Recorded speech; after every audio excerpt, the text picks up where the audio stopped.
To the Trump Tower, we always get a kick out of the comings and goings there, and this one raised some eyebrows when we saw AT&T CEO Randall Stephenson there today. Of course, he is the orchestrator of that deal with Time Warner, an $85 billion pairing. That's looking increasingly dicey right now because Time Warner, remember, owns CNN, and, well, you know how that relationship with Team Trump has been going. Fox Business Network's Charlie Gasparino with us right now. Do we know what happened at this powwow? Well, we know what they're saying happened. They talked about job creation, very broad subjects. AT&T put out a statement that said they did not talk about the pending merger with Time Warner, which, I almost fell off my chair in laughter after I heard that. And I will just point out this to the viewer. When companies come out with that statement, they're also often written very legalistically, which this was. And, they may not have mentioned the merger, but I'm pretty sure Mr. Stephenson said, talked about all the benefits of his business going forward, which includes a merger with Time Warner and how many jobs that's going to produce. And so that's what I think what happened here.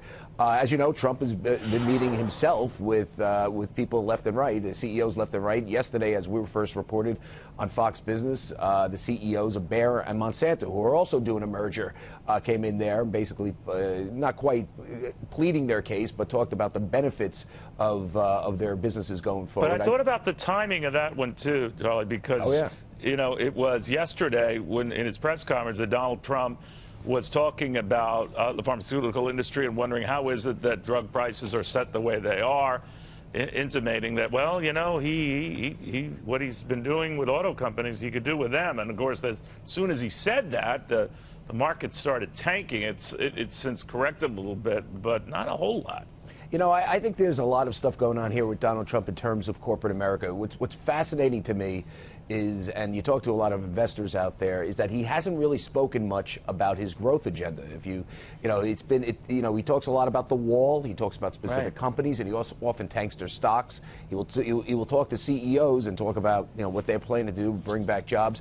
But, there's a whole issue here about getting our economy growing. It's been a very tepid recovery under President Obama. Headline unemployment numbers low, but a lot of people know there's people dropped out of the workforce. It's not been a great economy for the average Joe.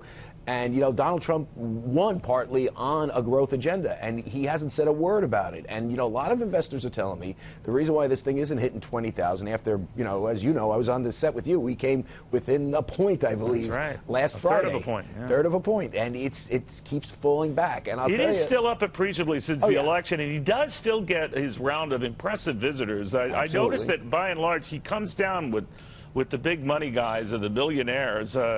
And I was thinking of Jack Ma this week of Alibaba. There's a guy worth about $20 billion. Eric Schmidt, Google, Alphabet fame, whatever they call themselves now. There's a guy worth about $30 billion. Bernard Jean of LVMH, the French investing concern. I love pronouncing his name. He's worth about $50 billion.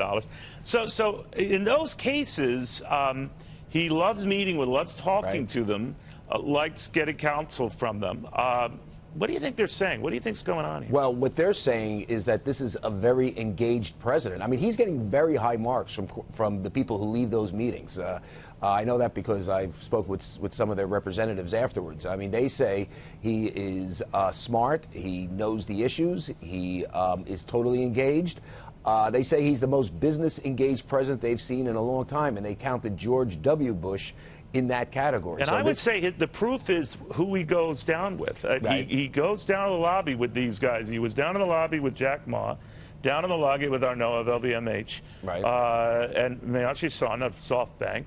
And these guys, certainly in the case of Masayoshi Son, then announce big investments in the United States. It's not coincidental. Right, and some of it has been, baked into the cake, but some of it hasn't. Some of it, I mean, listen, here's the great thing about Trumponomics right now. Before companies think about moving out of our country, they are thinking, what is Donald Trump going to tweet about me? And that is a positive thing.